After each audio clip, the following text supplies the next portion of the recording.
nuevamente juntos para compartir esta tercera y última clase de estos encuentros extracurriculares. Y bien, hemos visto hasta ahora una serie de conceptos vinculados al gran grupo, al pequeño grupo, a la personalidad, los grupos abiertos, grupos cerrados, la relación entre personalidad, identidad y grupo, también el tema de los roles, lo que son los roles complementarios y los roles suplementarios. Hemos hablado del liderazgo, formal e informal, y también del grupo taller y de la dinámica del grupo taller. Hoy vamos a completar y redondear estos conceptos introductorios que tienen que ver con el proceso de aprendizaje en grupo, con el concepto de input y output, la relación entre grupo y equipo, algo ya hemos dicho, y el concepto de mente grupal. También lo que significa el grupo de supuesto básico, o lo que nosotros llamamos grupo inercial, y el grupo productivo, grupo de trabajo. Bien, vamos al tema de el input y output en relación a la dinámica del taller. La traducción no es demasiado compleja, digamos. De input es todo aquello que entra dentro de esa que podríamos llamar la caja negra que es el taller. Es decir, dentro de la dinámica del taller entra una serie de información que para algunos es nueva, para otros no. Aquello que entra dentro de un sistema, que en este caso lo estamos comparando al grupo taller con una caja negra, y lo que sale de ese espacio de elaboración, de esa caja negra. ¿Qué es lo que llamamos caja negra en este caso? Es justamente todo aquello que ocurre dentro del proceso dinámico y dialéctico de la interacción en el taller.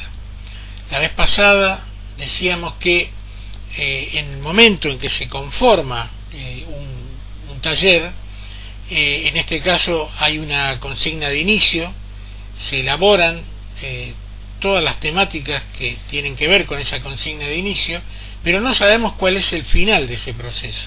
Sabemos cómo inicia, pero no sabemos cuál es el final de ese proceso. Ese momento en que esa información que entra finalmente sale. ¿Y cómo sale? Sale reelaborada grupalmente. Por supuesto que impacta de manera diferente en cada uno de los integrantes. Aquellos que tenían información previa sobre un determinado tema, quizá la puedan reforzar, quizá la puedan modificar. Aquellos otros que no tenían ninguna información, justamente al recibir esa información nueva tienen una mirada distinta del problema. En este caso consideramos un grupo taller de estudio a partir de una determinada temática y justamente a partir de esa temática, a diferencia de lo que es un grupo de estudio cerrado, el coordinador entonces ¿qué plantea? Discutamos qué sabe cada uno de este tema, qué aporta, cómo impacta este tema en cada uno, y esta dinámica que tiene que ver por un lado con los conocimientos individuales, con las perspectivas, con el impacto emocional, el impacto cognitivo en cada uno, el impacto ideológico, es decir, esas distintas miradas que además se interactúan y se reelaboran a partir de la intervención de distintas personalidades, los más extrovertidos, los menos introvertidos, aquellos que aportan una cuota de prudencia o de sensatez, aquellos otros que son más activos y dicen no, avancemos en esta dirección para elaborar este concepto, aquellos que son más dogmáticos y dicen esto siempre fue así y yo creo que no hay necesidad de reformularlo. Es decir, todas estas cuestiones se reelaboran y finalmente se avanza hacia la posibilidad de algún consenso mínimo. Como decíamos la vez pasada, puede haber sobre determinados temas consensos mínimos y puede haber, digamos, puede llegar a un punto en donde ese consenso mínimo no se extiende más allá y entonces hay miradas, digamos, por mayorías y minorías. También puede darse, por supuesto. Hay temas que no se pueden sintetizar o consensuar de tal manera que haya unanimidad sobre ese tema. Estos pueden tener que ver con cuestiones éticas, cuestiones morales, cuestiones de principios y demás. Sobre otros temas sí, evidentemente se puede avanzar y llegar a consenso. Lo importante es que toda la información que entra dentro del grupo es absolutamente variada. Cuanto más diversa, cuanto más variopinta, cuanto más pluralista que sea, más enriquece la dinámica y la discusión del grupo. Y luego de allí pueden salir información reelaborada y consensuada, o puede salir una información que apunte a, llamémosle de esa manera, una conclusión de mayorías y una conclusión de minoría. Por otro lado, de manera individual, en cada uno, esta reelaboración grupal va a impactar en función de su propia historia. Algunos dirán, yo salgo de este grupo reafirmando determinada información, o otros dirán, yo he aprendido cosas que no sabía, y otros dirán, yo he reelaborado una visión y la he cambiado parcialmente, por ejemplo, en función de la nueva información que he recibido. Y esto es importante. Este es el trabajo entonces de taller. En relación, una vez elaborado determinado problema, meta, objetivo, temática, desafío dentro del taller, esto entonces es utilizado por el grupo, o es utilizado en forma individual, o es usada esa información elaborada por el taller, por ejemplo, por un equipo de trabajo. Y ahora vamos a ver entonces un poco más el tema del equipo y el grupo. Decíamos, el método de taller es un método ideal para que el equipo de trabajo lo utilice en función de avanzar en la discusión de la tarea en general del equipo, de los objetivos. Un equipo de trabajo, decíamos que se diferencia del grupo en el sentido que, por supuesto que es un grupo, pero es un grupo que tiene una distribución de roles de tipo complementarios, pero también en determinadas circunstancias esos roles complementarios se transforman en suplementarios. ¿Cuándo? Cuando uno de los integrantes, el que tiene una expertise y un rol determinado, no puede estar presente en el equipo y es reemplazado por otro. Lo que no puede suceder en un equipo es que si una de las personas especialistas en un aspecto del proceso de la tarea no está presente por alguna razón, el equipo entonces no avance, la tarea no se desarrolle. Siempre se va a desarrollar porque hay alguien que conoce la tarea del integrante que no está y lo reemplaza. El objetivo siempre del equipo es la eficacia, es decir, completar la tarea. En este sentido hay un concepto que es el concepto de efectividad dentro del equipo. El concepto de efectividad reúne la eficacia y la eficiencia. ¿Qué es la eficacia? Si el objetivo del equipo es brindar un determinado servicio a un cliente, por ejemplo, la eficacia es que ese servicio se brinde en tiempo y en forma, y en calidad, es decir, tiempo, forma, calidad, tiene que ver, bueno, si quieren le agregamos precio también, en el caso de que sea un producto vendible, esto tiene que ver con la idea de excelencia. El producto es un producto de excelencia. El producto no es el producto en sí mismo, sino que es el resultado global de todo el trabajo en equipo. Si el equipo se dedica, por ejemplo, un equipo de trabajadores sociales que se dedica a la promoción de salud, en este sentido, ¿el producto cuál es? Que esa promoción sea eficaz, llegue con eficacia, efectivamente, al destinatario y cumpla esa función. Por ejemplo, la prevención en determinados grupos de riesgo de una determinada amenaza para la salud, etcétera, etcétera. ¿Qué es la eficiencia? Decíamos que la eficacia es hacer lo que hay que hacer en tiempo y forma, que es el objetivo que se fija un equipo de trabajo. La eficiencia es hacerlo con el menor gasto posible de los recursos disponibles. Es decir, si para esa tarea se necesitan 3 personas, un determinado recurso o una determinada cantidad de insumos o una determinada cantidad de recursos económicos, que eso es lo mínimo lo mínimo y lo necesario para poder cumplir esa tarea, no gastar más, es decir, no hacer esa tarea que se puede llegar a cumplir, pero por ejemplo usando 2 o 3 veces más los recursos que son necesarios, o el tiempo por ejemplo, vamos a dar un ejemplo muy simple. Si yo contrato a un trabajador, un pintor por ejemplo, para que pinte una habitación, ese pintor evalúa el tiempo que le va a llevar, evalúa la cantidad de pintura y los recursos o los insumos que va a tener que utilizar, y después, por ejemplo, finalmente lo evalúo que ese trabajo se puede realizar o se debe realizar profesionalmente en 2 días y le lleva 10 días, por alguna razón que no vamos a analizar aquí, y gasta 2 o 3 veces más la cantidad de pintura porque se le ha derramado, porque ha hecho mal la mezcla de las pinturas y demás, decimos, finalmente la habitación quedó, digamos, pintada. ¿Fue eficaz? Sí. ¿Fue eficiente? No fue eficiente. Evidentemente no fue eficiente. Entonces, hacer lo que hay que hacer en tiempo y forma, y con los recursos necesarios, ni más ni menos que los necesarios para llevar a cabo esa tarea. Esa es justamente la relación eficacia-eficiencia, es decir, el concepto de efectividad. Justamente aquellos dispositivos que por una distorsión de los procesos administrativos llamados burocráticos, y que se transforman en burocratismo, que es la distorsión del proceso burocrático. El proceso burocrático es, bueno, hay que llenar una planilla, hay que ir a comprar los insumos, hay que informar determinadas cosas. Ese es el proceso burocrático. A veces es aburrido, pero hay que hacerlo. Ahora, ¿qué es el burocratismo? El burocratismo es para hacer lo mismo, que me lleve mucho tiempo más de lo que me debiera llevar. Es decir, pasar de lo que es sensato a lo que es insensato.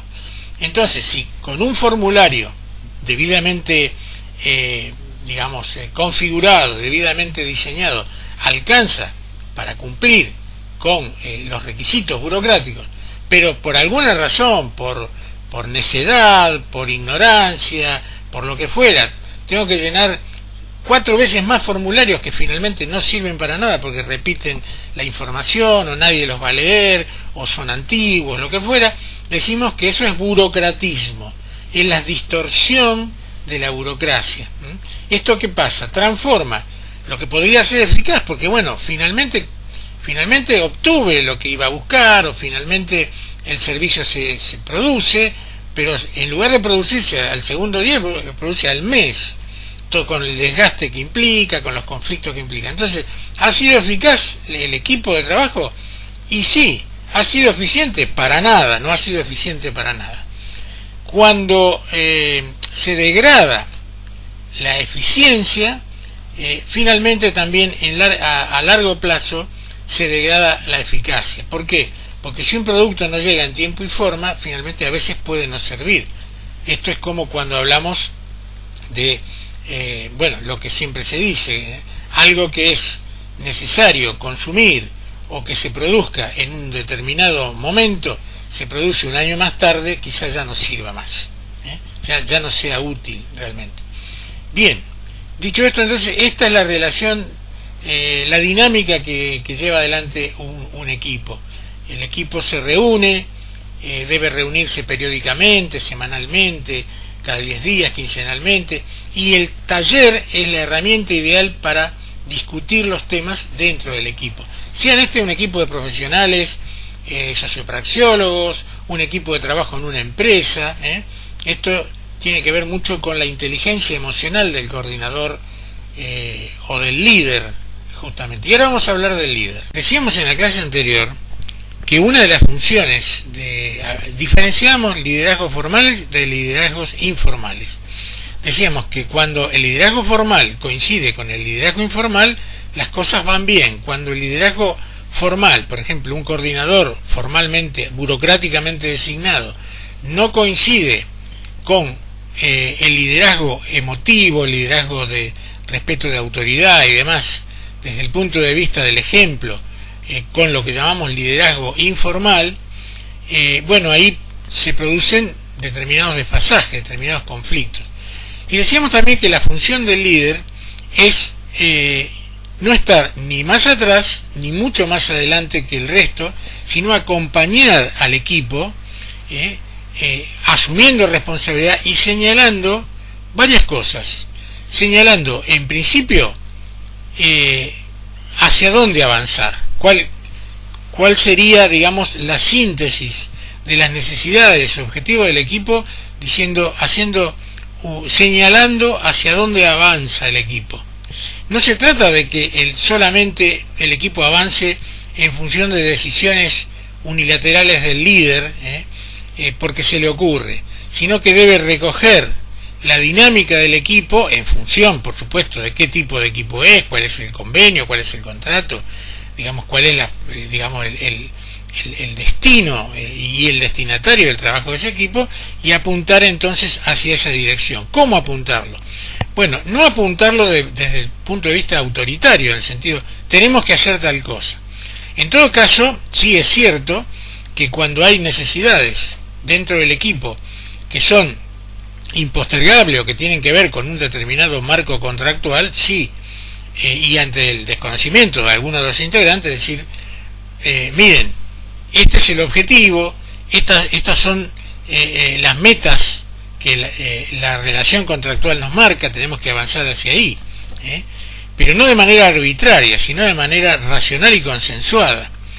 Y por otro lado, cuando hay propuestas de avance, el tema es, desde el punto de vista del liderazgo, explicar cuál es el sentido, hacia dónde se avanza o hacia dónde se propone que el equipo avance, y también explicar los fundamentos, no porque sí, sino para lograr esta meta, cuáles son los recursos que se van a usar, cuáles son los riesgos que se podrían presentar en ese avance, cuáles son las posibilidades, y entonces a partir de ahí comenzar a indagar las perspectivas de los integrantes del equipo, es decir, qué piensa el equipo de esta propuesta, y ahí surgirán puntos a favor, puntos en contra, y entonces se trata de poder evaluar digamos, el debe y el haber, lo que está a favor, lo que está en contra, si se puede hacer, si no se puede hacer. Finalmente, en un equipo donde hay una estructura jerárquica dentro de una determinada organización, por ejemplo, no simplemente un equipo de iguales, donde se reúne un grupo de colegas, de amigos, independientes de toda otra organización, para llevar adelante un determinado proyecto, evidentemente ahí debe haber un consenso, como en una reunión de socios. Ahora, cuando el equipo es parte de una empresa mayor, de una organización, de una institución mayor, donde por sobre el equipo y por sobre el coordinador o líder del equipo hay un determinado organigrama, evidentemente la decisión final de lo que se va a hacer a partir de la discusión dentro del taller es siempre del coordinador. Bueno, después de haber evaluado todo esto, finalmente voy a tomar esta decisión. Ojalá que tuviera el apoyo de todo el equipo, pero podría ser que tenga el apoyo de una parte y una parte no. ¿Por qué? Porque el coordinador debe responder al mismo tiempo, como equipo, jefe de equipo, a una organización mayor. Los otros coordinadores que están en esferas jerárquicas,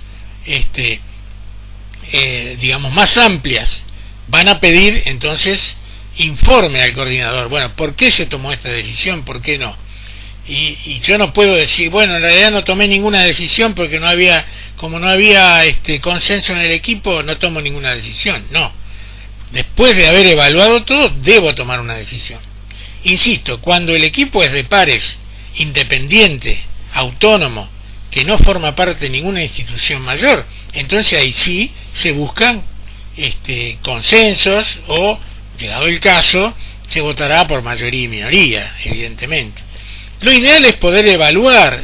El objetivo del taller no es la mayoría y minoría, es la posibilidad de elaborar y llegar a consensos. Consensos racionales, consensos mínimos. Lo que no quiere decir que todos piensen exactamente igual. Bueno, en esto sí estamos de acuerdo. Avancemos en esto. Y en aquello otro todavía no hay acuerdo, así que por ahora no avancemos. Este es el objetivo básicamente de los talleres en general. Y bueno, de los talleres de estudio evidentemente es más sencillo.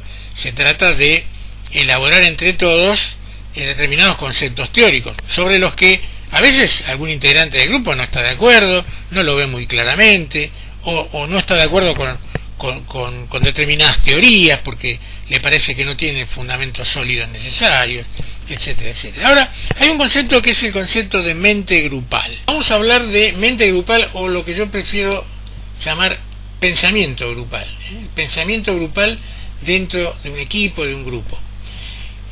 Allá por los años 60 del siglo pasado, un psicólogo social, Janis, presentó un trabajo donde volcó su experiencia investigando cómo funcionaban, por ejemplo, en este caso, reuniones de un gabinete gubernamental en relación a las propuestas importantes dentro de conflictos internacionales que en ese momento había, y donde lo que observó es que cuando una determinada autoridad o una mayoría de integrantes presentaba una determinada idea o algo que el grupo, que el equipo debía votar o debía hacer, cuando eso era presentado como, vamos a ponerle comillas, una palabra muy de moda ahora, políticamente correcto, el resto del grupo que estaba en disidencia sentía que no podía no acompañar esa propuesta. Es decir, que de alguna manera, a partir de una determinada propuesta que era apoyada por ejemplo, el líder del grupo o el líder junto con otros integrantes, el resto, aunque en principio podía presentar ideas alternativas o cuestionar la validez o la efectividad de esa idea, en realidad decidía acompañar al resto. De a poco, con las discusiones, pareciera que el grupo en general, el equipo en este caso, se iba autoconvenciendo de que justamente la idea correcta era la que se discutía allí. Y ninguno, por lo menos no lo expresaba, y luego se iba autoconvenciendo, planteaba alguna duda. ¿Por qué? Porque la duda implicaba romper esa unidad del grupo. La duda, digamos, frente a una determinada propuesta, generaba la sensación de que el grupo se iba a romper. Entonces lo que prevalecía era la necesidad de mantener al grupo unido. Todos los que estamos aquí dentro de este grupo pensamos bien. Si alguien está en desacuerdo, entonces está atacando la unidad del grupo. Es como una especie de ensoñación grupal donde ninguno se anima a decir, pero vamos a repensar esto. Salvo alguien que venga de afuera y dice, pero ¿de qué están discutiendo? Esto me parece que no va a funcionar. Entonces se rompe el encantamiento. Es como la famosa expresión, el rey está desnudo, de aquella fábula infantil. Es decir, si no la conocen, bueno, vayan, yo hace muchos años le diría, lean el libro que nuestros abuelos le leían a nuestros padres y nuestros padres nos leían, ¿no? Esos cuentos infantiles de reyes y princesas y etcétera, en donde digamos la gente veía que el rey estaba desnudo, pero se suponía que en realidad no estaba desnudo, sino que estaba vestido con finas ropas maravillosas, y de tanto insistir en que el rey estaba vestido de finas ropas maravillosas, finalmente todo el mundo veía que estaba vestido cuando en realidad no lo estaba. Había como una alucinación grupal, hasta que viene un niño y con justamente la transparencia y la verdad de un niño dice, pero el rey está desnudo, y ahí se cayó el encantamiento. de pronto la gente dijo, sí, es cierto, está desnudo. ¿Qué estaba viendo yo? Bueno, lo mismo ocurre dentro del grupo. El pensamiento grupal lo que hace es justamente velar cualquier posibilidad de estar en desacuerdo con esa unidad grupal. Por eso, esta tendencia al pensamiento del endogrupo, de mirarse el ombligo, diría mi abuela, es muy importante que el coordinador, cuando el coordinador es justamente un coordinador profesional, lo tenga en cuenta. ¿Para qué? Para estar constantemente rompiendo el encantamiento. Si ven que la mayoría del grupo está sosteniendo una idea que quizá no sea la más eficaz, por ejemplo, o digamos contenga muchos elementos que sean cuestionables, el rol del coordinador, algo así como lo que se suele llamar el abogado del diablo, es decir, ¿y si esto no fuera así? Es decir, cuestionar, aunque él mismo en principio piense que puede ser interesante la idea, pero lo importante es cuestionarla, cuestionar la idea. Esta es una técnica interesante. Es decir, cuanto más transparente, cuanto más positiva parezca la idea, antes de finalmente llevarla a los hechos, es importante decir, ¿y si no fuera así? A ver, tratemos de encontrarle defectos a esta idea, porque puede ser que los tenga. Aunque esto resulte en principio incómodo y alguien diga, pero ¿para qué perdemos tiempo si estamos todos de acuerdo? Bueno, pero a ver, voy a ponerme en el lugar de oposición a esta idea. Voy a decir, por ejemplo, ¿y si ocurriera tal cosa? ¿Y si no fuera tan perfecta esa idea como parece? A ver, busquémosle defectos a la idea. Bueno, esta es un poco el rol de la autocrítica permanente, para luego, una vez que evaluemos los pros y los contras, si finalmente decidimos, después de todo un proceso, de que es la mejor idea posible, pues pongámosla, entonces, pues llevémosla a la práctica, y bueno, como siempre ocurre, entre la teoría y la práctica, ahí está siempre el factor de la experiencia. Y bien, llegamos entonces acá para ir redondeando y finalizando lo que llamamos grupo inercial y grupo productivo, tomado de los conceptos de un investigador muy importante en la historia de la psicología de los grupos, que fue Bion. Para la propuesta de este investigador, los grupos en relación al liderazgo pueden pasar por 4 momentos. Los primeros 3 momentos son lo que Bion llama grupo de supuesto básico, es decir, momentos en que el grupo tiene una representación de sí mismo y una fantasía que lo condiciona en el avance hacia las metas. Ahora vamos a ver esos 3 momentos que pueden, en una determinada sesión de un taller o de un grupo que esté trabajando en algún objetivo, pueden darse de manera secuencial o simplemente aparecer un supuesto y otro al rato, o aparecer uno solo, o en distintas sesiones de los grupos estar en distintos momentos de la evolución de ese grupo de trabajo.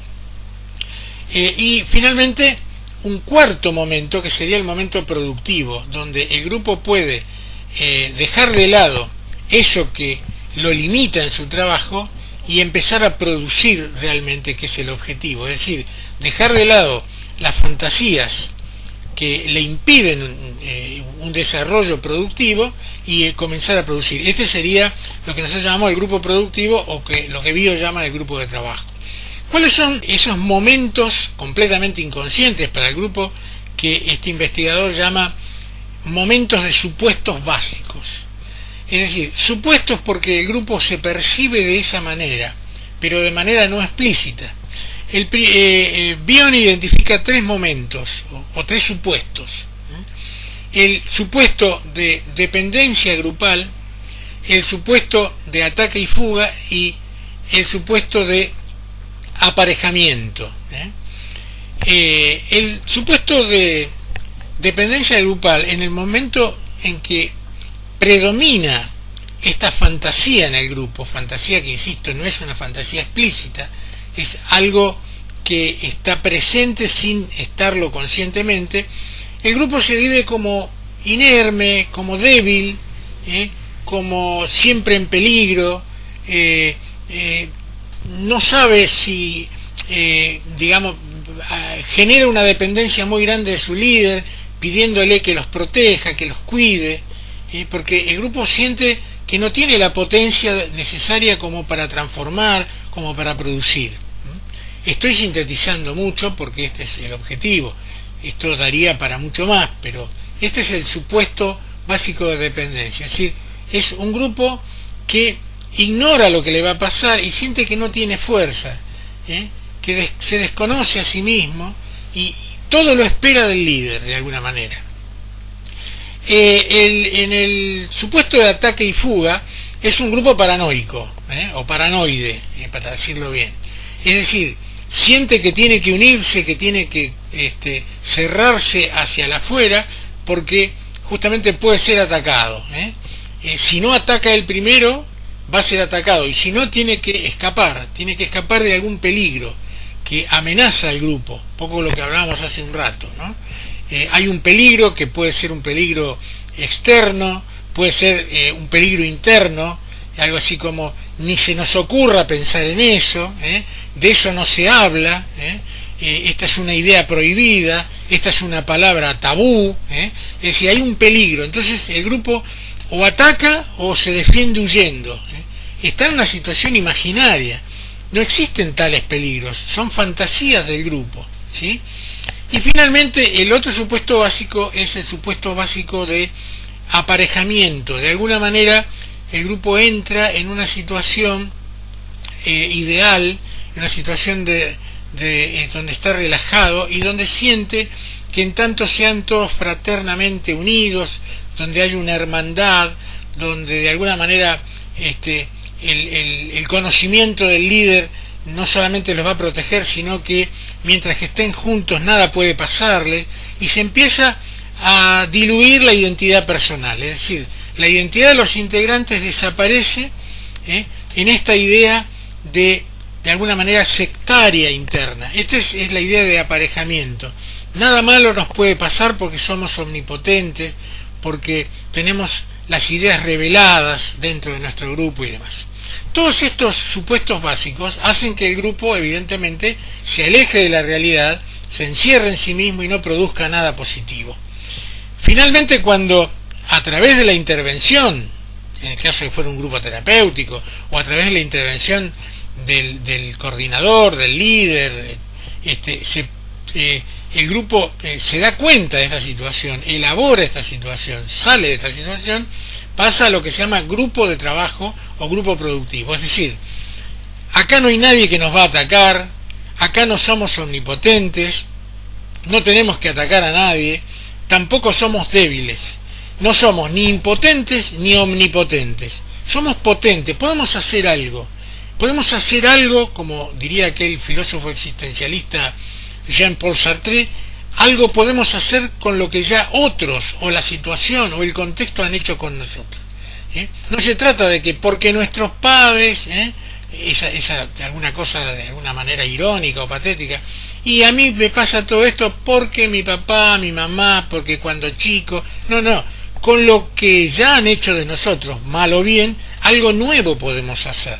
Entonces el grupo dice, aquí no hay nadie que nos va a atacar, no tenemos que escaparnos de nadie, no somos más que nadie ni menos que nadie. Vamos a intercambiar cosas con los otros, vamos a discutir ideas, no tengamos miedo a abrirnos para discutir ideas, vamos hacia un objetivo, y ese objetivo lo podemos modificar en la medida en que no nos sirva, en que estaba errado. Entonces, y por otro lado, no somos débiles, como dijimos, y tampoco vamos a depender solamente del coordinador, ni de una persona que tenga las ideas preclaras y que nos va a guiar. No, cada uno de nosotros es un ser individual y juntos trabajamos en función de consensos que tienen que ser consensos racionales de bien común y objetivos que el grupo, en este caso un grupo de trabajo, un grupo de estudio, un grupo laboral, un grupo de investigadores, un grupo de científicos, nos hemos planteado y trabajamos en eso. No hay nadie que nos obligue, ni hay ninguna verdad revelada. La verdad es aquello que constantemente nosotros, al ir avanzando, decimos, esto sirve, esto no sirve, esto es mejor, esto fue erróneo y demás. Y entonces el grupo se transforma en un grupo de trabajo, en un grupo racional y productivo, con inteligencia emocional, no con emocionalidad que anula la inteligencia o el pensamiento, y donde la individualidad de los integrantes, lejos de desaparecer, se potencia. El grupo permite que los integrantes digan, no estoy de acuerdo, en esto estoy de acuerdo, pero en esto no. Y el grupo no por eso se debilita ni lo echa del grupo. Es la discrepancia en la coincidencia, las diferencias en las coincidencias. Este es el enriquecimiento de un grupo saludable, de un grupo racional, que es un grupo operativo, es un grupo que transforma, básicamente. No es un grupo sectario que se encierra en una alucinación. Bueno, esto es válido para cualquier tipo de grupo, y esto es válido para cualquier dimensión de la psicología social humana. Y bien, con esto terminamos finalmente esta tercera clase, este tercer encuentro extracurricular, como me gusta llamar a mí. Nos vamos a reencontrar dentro de 15 días, ya con una clase específica, la clase número 1 de las 24 que forman parte del seminario teórico. La semana que viene vamos a hacer voy a proponer en todo caso hacer un encuentro sincrónico para poder responder algunas preguntas en relación a estas 3 clases extracurriculares, reflexionar sobre algunas cuestiones que tengan que ver, por ejemplo, con los estilos de liderazgo, que algunos me han consultado sobre eso, y bueno, creo que hoy también algo mencionado en relación a las funciones del liderazgo, de lo que llamamos liderazgo racional operativo. Hay en realidad, los sociólogos hablan de 4 tipos de liderazgos que toman distintas, y con esto redondeo, que toman distintos nombres en función si son incluidos dentro del análisis de la sociología política o de la sociología laboral, de la sociología comunitaria, etcétera, etcétera. Bueno, uno es lo que llamamos liderazgo democrático, o liderazgo no directivo, liderazgo participativo, etcétera. El otro es lo que llamamos liderazgo autoritario o liderazgo directivo. Luego tenemos lo que llamamos el liderazgo anómico o laissez-faire, es decir, la persona está ahí, pero es como que no está, pareciera que está medio pintada, está formalmente, pero en realidad deja ser, de alguna manera deja ser. Y finalmente el cuarto estilo sería lo que llaman liderazgo paternalista o liderazgo demagógico, donde el líder de alguna manera se presenta como un padre protector, digamos, tratando de persuadir, convencer, ustedes hagan lo que yo digo porque es por su bien, yo en realidad saben que todo lo que digo y pienso, ustedes no piensen, yo pienso por ustedes, pero sabe que evidentemente lo hago con afecto, con cariño. Entonces ese sería el liderazgo paternalista, a diferencia del liderazgo autoritario, que es un liderazgo que no hay afectividad, es hagan esto porque yo lo mando, no importa que me odien, hágalo porque yo lo ordeno. El liderazgo democrático es un liderazgo participativo, reflexivo, racional, y luego ese liderazgo prescindente, nosotros llamamos en recursos humanos laborales, llamamos liderazgo prescindente. En relación a eso hay una experiencia muy interesante de los años 30, donde uno de los padres de la psicología social, uno de los iniciadores de la psicología social moderna, Kurt Lewin, observando los procesos demagógicos en el mundo, procesos políticos demagógicos en el mundo, entre la Primera y Segunda Guerra Mundial, el surgimiento de los movimientos fascistas y demás, hizo una experiencia muy interesante con jóvenes estudiantes a lo largo de varios meses, donde esos grupos fueron pasando de mes en mes por 3 tipos de liderazgos diferentes. Es decir, eran muchos grupos, pero cada uno de los grupos tenía durante un mes a un determinado líder, se lo cambiaba por otro, eran profesores, había que hacer trabajos, distintos tipos de trabajos, grupales, trabajos manuales incluso. Uno era un liderazgo autoritario, al mes siguiente un liderazgo prescindente, anárquico, bueno, hagan lo que les parece, lo que ustedes quieran, y el tercero un liderazgo democrático. Esto se trabajó durante mucho tiempo, con muchos grupos. Las conclusiones fueron sorprendentes. Las personas, los niños, los adolescentes, los púberes que formaban parte de esta experiencia después de su horario de escuela, trabajaron mucho mejor, mucho más productivamente, con mucha mayor dedicación, con mucha menor agresividad y con mucha mayor creatividad con los liderazgos democráticos que con los liderazgos autoritarios o prescindentes. Durante, como dice en una documental que alguna vez vamos a ver juntos, como dice el mismo Lewin, durante los liderazgos anárquicos o prescindentes, los estudiantes hacían muy poco o nada de trabajo y de la peor manera. Durante los liderazgos autoritarios, cuando estaba el líder presente y cuando los premiaba o los sancionaba, hacían el trabajo exclusivamente justo lo que se les pedía, y cuando el líder se retiraba, entonces se generaban agresividad entre los integrantes del grupo. Bien, esto nos muestra realmente que el liderazgo democrático, que el liderazgo inclusivo, que el liderazgo reflexivo y racional es el que produce los mejores resultados en el trabajo de los equipos. Y bien, nos reencontramos entonces próximamente ya con las temáticas inherentes al seminario teórico y las 24 clases. Gracias y seguimos en contacto.